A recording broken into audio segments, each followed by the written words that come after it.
No nii, kõigepealt palju õnne sünnipäevaks ja palju õnne ilusa võidu puhul. Aitäh mõlema eest. Mõlemad siuksed täies soos meeskonnad, et vastastel oli Balti liigas 5 järjestikust võitu siiamaani, teil 4.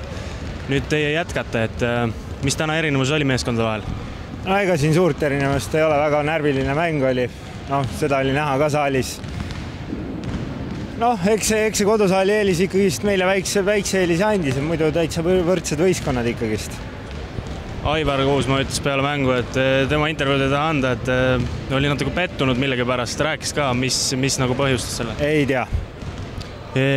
Kuidas see enesetunne nüüd meeskonnas on, et võidud tulevad ja tunne on hea?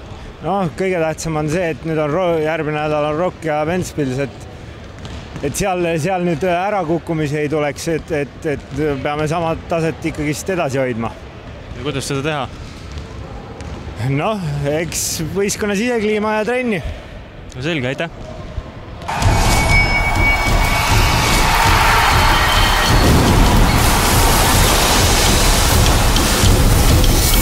Triobet.